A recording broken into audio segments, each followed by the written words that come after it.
lan tanala al-ilma pẹ̀lú nǹkan mẹ́fà yìí ló fi lè rí mímọ̀. sa'unbi'uka an majmu'iha bi bayani. ń kọ́ àlàyé ẹ̀ fún ẹ lákòjọ. alhamdulillah wassalatu wassalamu ala ashrafir rusulillah sayyidina muhammad bin abdullah sallallahu alaihi wasallam.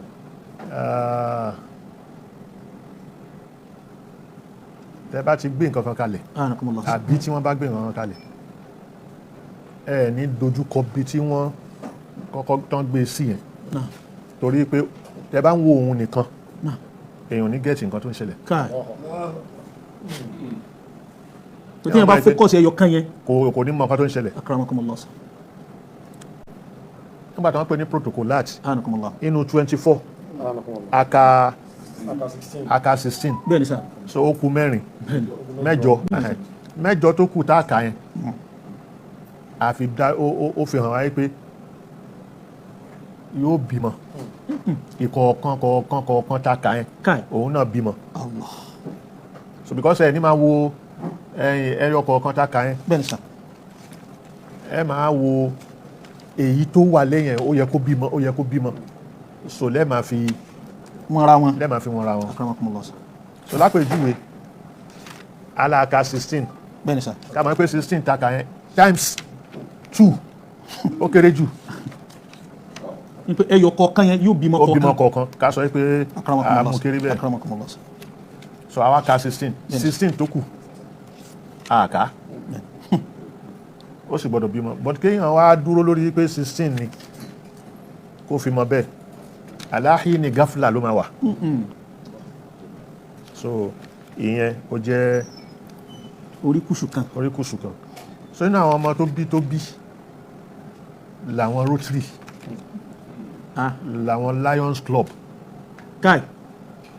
Lion Club yẹn àti Rotary ẹgbẹ́ awo ni but lápèjúwe àwọn èèyàn wọ́n lè máa sọ pé àwo kọ́ nǹkan báyìí ni wọ́n ń ṣe ẹ máa rí signboard wọn lójú títì la ilaha illallah tí wọ́n máa pé àwọn Rotary humanitarian ní kíní kan tí wọ́n ń ṣe humanitarian kọ́ torí àwọn yìí Rotary yẹn àbí Lion Club àwọn yẹn tẹ́ bá wà lẹ́kọ̀ọ́ yìí gbogbo Rotary tó bá wà lẹ́kọ̀ọ́ yìí akramakumullah wọ́n ní gọ́vnà yẹn òun ló ṣẹ̀ṣẹ̀ kò tí mọ tó ń ṣẹlẹ̀ òun náà tí mọ tó ń ṣẹlẹ̀ àmọ́ òun ló máa gbóòórùn ẹ̀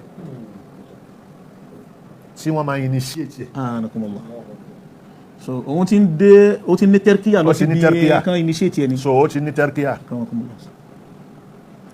tẹ́rkíyà tó níyẹn wọ́n ṣe fẹ́ initiate ẹ̀ tó bá tún gòkè so Nàìjíríà yìí lápèjúwe gbogbo Rotary tó wà ń bẹ̀ yàtọ̀ sí gọ́vnà yẹn wọ́n tún ní gọ́vnà tó tún ju gọ́vnà lọ. gbogbo ìletò kọ̀ọ̀kan ló ní gọ́vnà. bẹ́ẹ̀ ni so now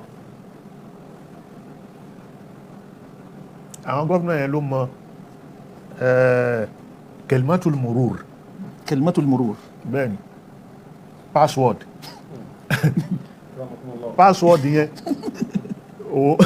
password yẹn ló lè fi kọjá tó bá dé ibi tó bá ti fẹ́ pàdé pẹ̀lú àwọn àgbààgbà wọn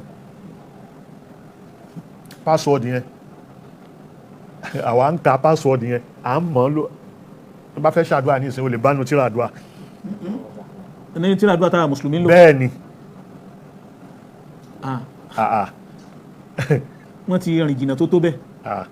so ìkọ̀ọ̀kan bẹ́ẹ̀ yẹn ó ní kelimatul murur tó bá jẹ́ fún ẹ lápèjúwe kelimatul murur kan ó ní adunaya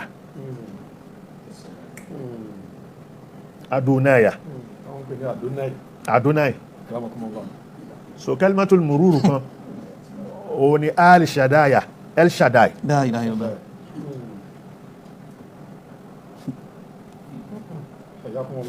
ẹni ìsìn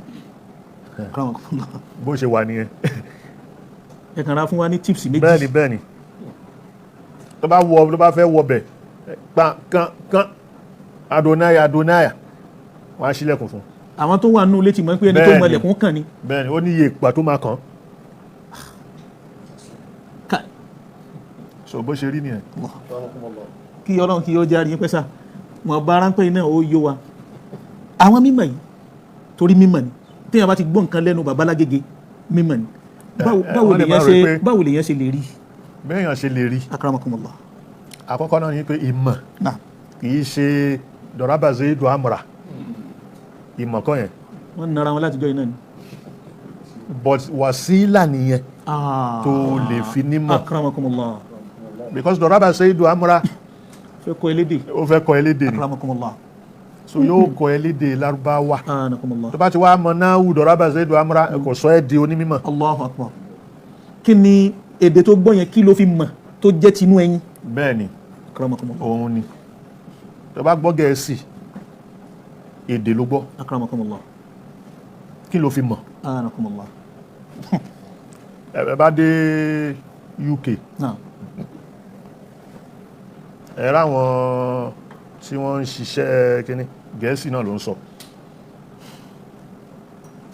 kò sí lọ léèwé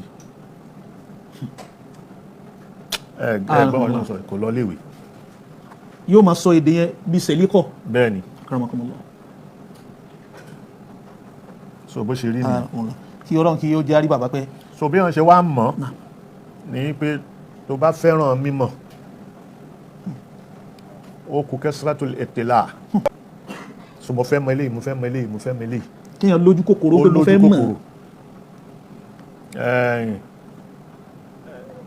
tíra ta kà bóyá mo kà bí ní jọ̀wọ́ inú ta'limul muta'allim ó ní ala lan tanala al-ilma illa bi sittatin. ala lan tanala al-ilma illa bi sittatin. sa'unbi'uka an majmu'iha bi bayani. sa'unbi'uka an majmu'iha bi bayani. zaka'un wa hirsun wa istibarun wa bulghatun. zaka'un wa hirsun wa istibarun wa bulghatun. wa irshadu husita wa tudu zamani. mẹ́fẹ̀ẹ̀fà ni ẹ̀. akramakumullah. lan tanala al-ilma illa bi sittatin. pẹ̀lú nǹkan mẹ́fà yìí ló fi lè rí mímọ̀. sa'unbi'uka an majmu'iha bi bayani. ń kọ́ àlàyé ẹ̀ fún ẹ lákòjọ. zaka'un. àkọ́kọ́ ni pé orí ẹ gbọ́dọ̀ pé. wa hirsun kò lójú kòkòrò. wa istibarun. ojú kòkòrò owó kọ́ là ń sọ. ojú kòkòrò mímọ̀ ni. wa istibarun.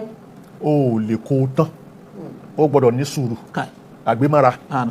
wa bulghatun. àgbémára yẹn níjọ́ tó jáde ńlé tójú ó pa ẹ́ àgbémára ni. istibaru ni. níjọ́ tó jáde ńlé tó ní róúnjẹ ó febi panu. ara istibaru ni. wa bulghatun. wa bulghatun. kí ló jẹ ìyẹn wà bẹ́ẹ̀. wa irshadu ustazin wa tulu zaman. irshadu àfáà tó fẹ́ kọ́ ẹ àyígbáwájú àfáà sọ wípé mo ti mọ̀. àfáà fẹ́ kọ́ ẹ o ti ń sáré wúrúwúrú kò ní mọ̀ nìyẹn. fẹ́lifẹ́li bó ṣe ń gbà ló fẹ́ máa lò kò ìmọ̀ yẹn ò ní jókòó. wa tulu zamani. ìyẹ istibaru yẹn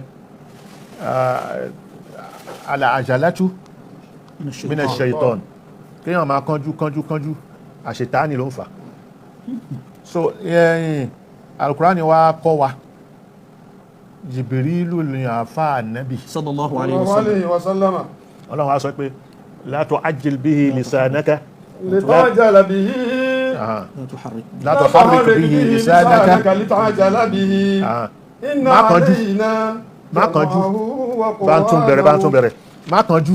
la tuharrik bihi lisanaka litajala bihi. káàfáà tó pé o ti ń sáré pé